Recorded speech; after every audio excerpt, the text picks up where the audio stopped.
Welcome to our used 2020 Shasta 25 RS. Starting right in the back bumper here, you can just kind of reach in, pull that cap out of there. Inside of the back bumper, you're going to find your sewer hose. Take note of those two ears in the adapter here. That's how I'll be hooking it up to your sewer system. Your sewer hose itself is about 20 feet long and it's fully extended.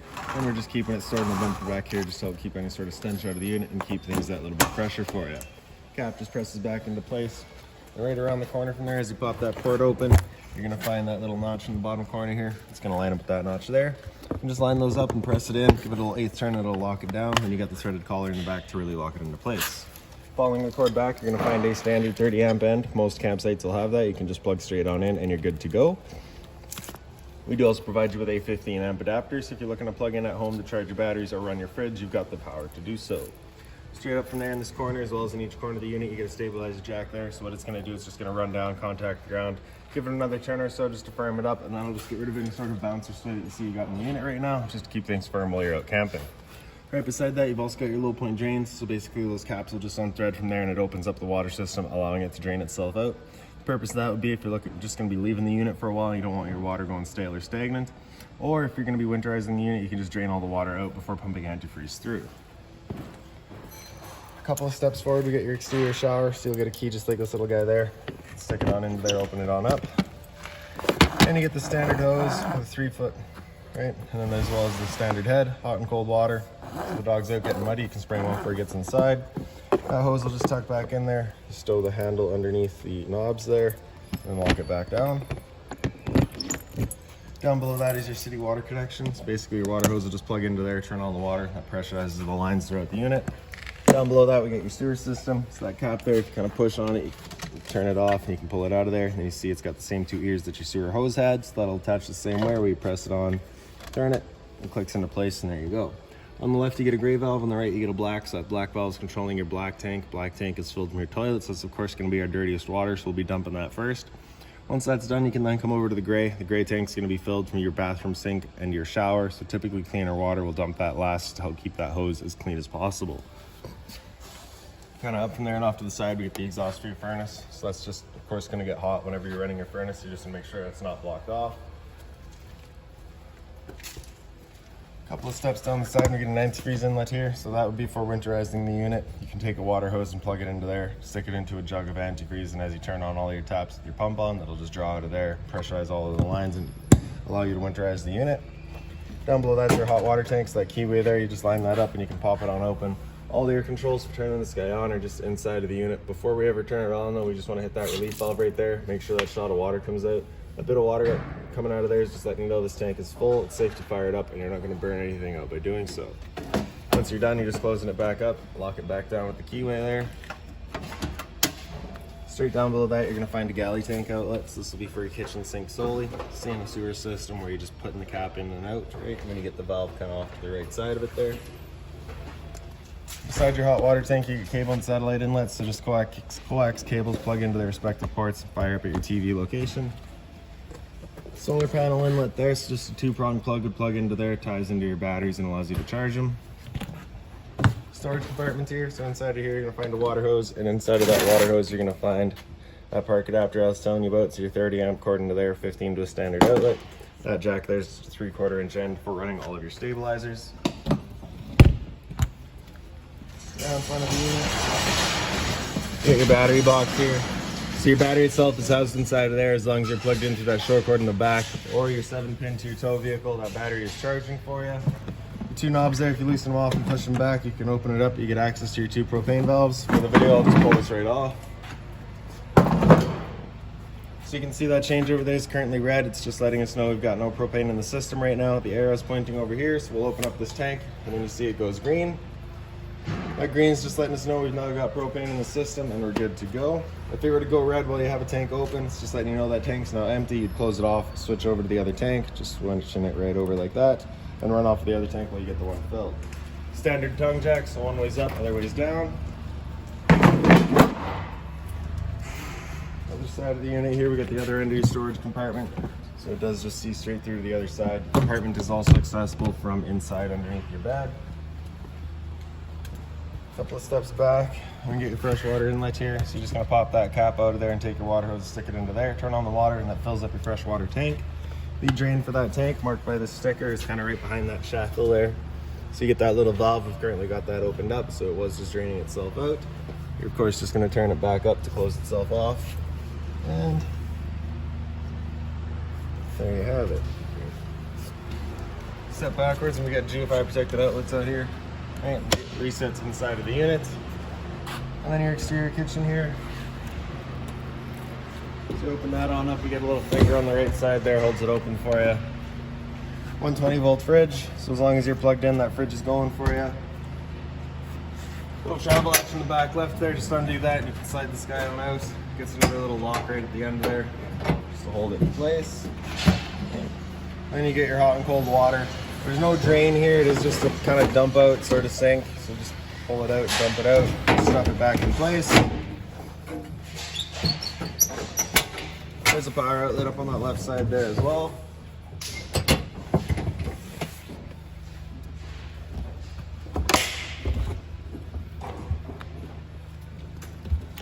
In the back of the unit, you just get your spare tire, and straight up from there you'll see our pre-wired for a rear view or observation camera. So if you're looking to go that route, it's going right there.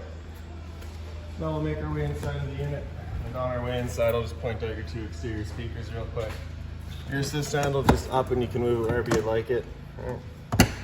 Open up the door. The door is kind of on a friction hinge, so it does sort of sit where you leave it. It's of course seen its better days though. The stairs, you're just going to grab that step and pull it straight back. Flip that last step over. We can step on inside. So first things first, right on the left there, you got your fire extinguisher. It's standard, pull the pin, point and shoot. And then off to the right and straight up the wall there, we got all your light switches. So light switch 1 there is going to be all of your interior lights. Light switch 2 is your awning light. Your awning itself is on this switch on the left here. So you press and hold out, that awning will make its way out. Out is the top of the button.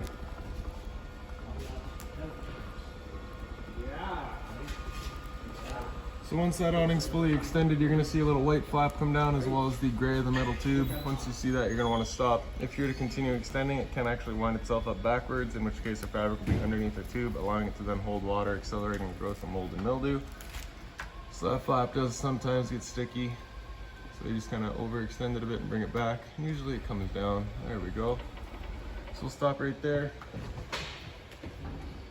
Now if it were to start raining, it's of course going to hold some water anyway, so what you can do is grab either arm, front or rear, and you're just going to pull straight down on it. Then you can see that changes the pitch of the awning at the head, allowing water to then run off. If you like that angle better, because it does give you more shade, you can do the same thing with the arm at the back there. Just before you bring it back in, you want to make sure these guys are back out straight and fully extended, just so that we're not running the risk of bending them. Then we'll press and hold the bottom of that switch and the awning will make its way back in. Again, we're just watching to make sure that our fabric is over top of the tube. And another thing to keep in mind with your awning is once you get up to about 15-20 kilometers an hour wind, it does catch a lot of wind, so you want to bring it back in, again, just so that you're not running the risk of bending your arms.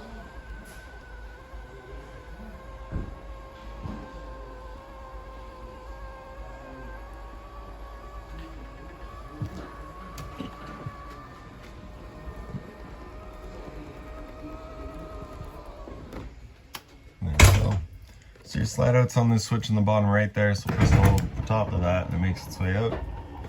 So those clicks you just heard are the same clicks you're going to hear once that guy's fully extended. This clicks just let you know that your motors have reached their stall.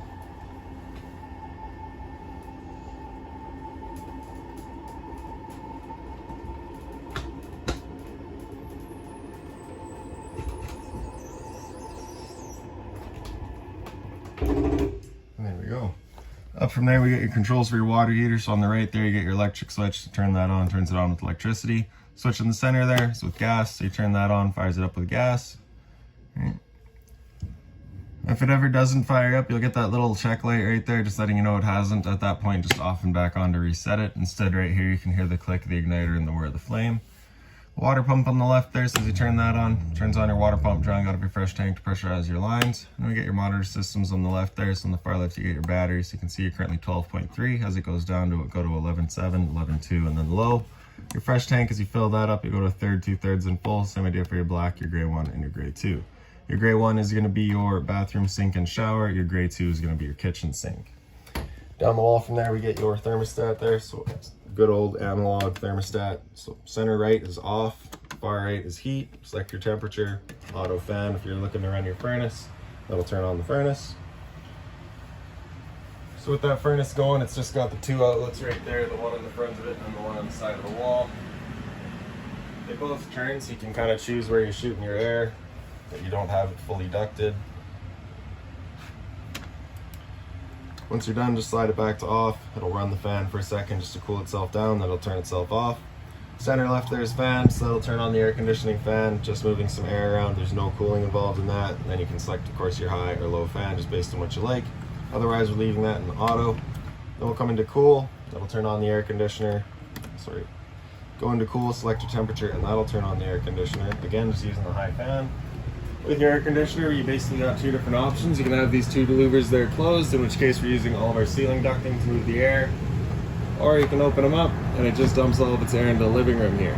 So when you first get out to your campsite, you want these opened up, cool off this area as quickly as possible. Then you can close them off to start moving the air throughout. And then again, once you're done, just center right, turns it off. Through the door into the front bedroom, and your light switch is just up on the wall there. The blinds throughout the unit are just on this tension system, so they just sit where you leave them. The closet space on either side. You also get a power outlet and a USB outlet down below. The previous owner had upgraded the mattress, so it's obviously a lot heavier than it was before. But if we pick up the foot of your bed, you do get access to that storage compartment up front there. Above the head there's a little light there as well, it's just on its own center push button. And then off to the side you get another little storage compartment. Emergency exit here, so you're just pulling that red tab to get rid of the screen, take this handle here, throw it outside, hop on out. And you get the same USB and power outlet on the side here. Right behind me there is a TV backer up on the wall there, so you do have your power outlet and your cable and satellite outlet there for as well. And then in your kitchen, you get your storage up top here. Above the sink you get another little light. Hot and cold water at the sink, of course. It is mobile as well. Bit more storage down below. Just being mindful of our drains and our water lines in the back there. We of course don't want to be breaking any of those. Then you get your microwave up top, so it's pretty standard, just like home. Not much I'm going to teach you there. Down below that we get your range vent. So you get a light on the left and your fan on the right. So whenever you're using that stove, you want to make sure that fan is on, evacuating your fumes. You also get this vent right here just to help evacuate those fumes as well. So as you open up that knob, you get the fan in the far corner there, it turns on the fan. Previous owner did also install a max air vent cover, so we left that there for you as well, of course. Your stove, as you flip that on up, you're just going to take the knob, press it in, turn it over to high, hit it with the sparker, and you can see she fires right up. I will just mention that the first time you go to use your propane system, especially if you've been away from the unit for a while, can take a minute to fire up just because it's going to have to clear all the air to the propane lines. That's perfectly normal. Down below that's just some storage. If you're looking to winterize the unit yourself, once it comes time, you get 4 screws in each corner there. You're just going to pull that panel out of place. It gives you access to your water pump and your hot water tank. Light switch there, turns on a little accent light. 12 volt fridge here. So as long as your battery is charged or charging, this guy's going for you. Freezer up top, fridge down below, temp control right across the top there. In the slide, you get your kind of dinette there, your little sitting area. So the light there's on its own center push button. You get your 2 chairs. That centerpiece does just flip up, and if we grab the base, it does fold down to a little couch. And then up right in here, we get a little bit of storage, pantry space, whatever you want to use it for.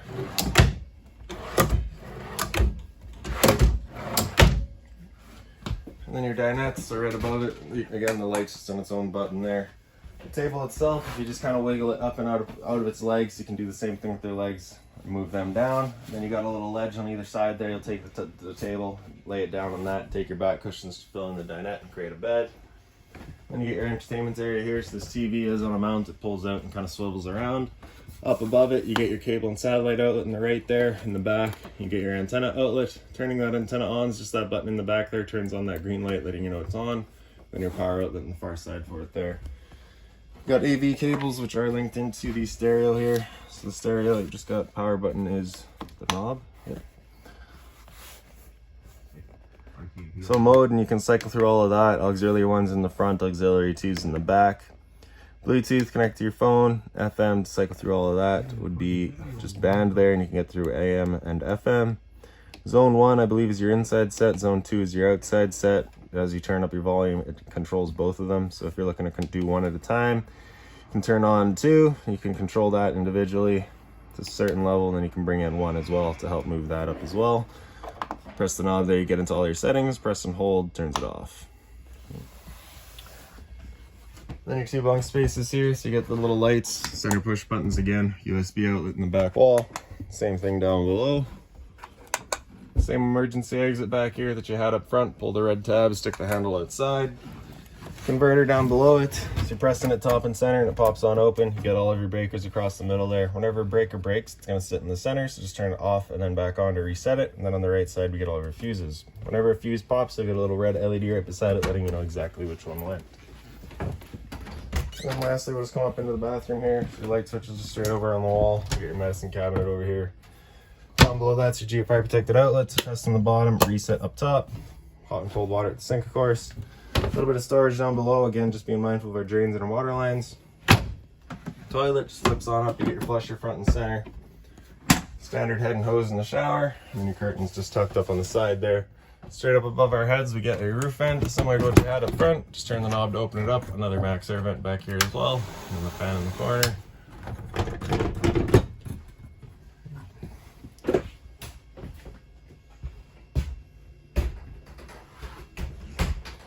So last 2 things is going to be the alarms. So we get your fire alarm right above our heads here.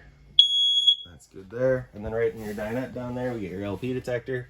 Propane's heavier than air, it'll sit on the floor. That guy detects it and starts going off just like a smoke detector would. And that's about it for this unit. So if you've got any other questions on it, please feel free to give us a call, 204-237-7272.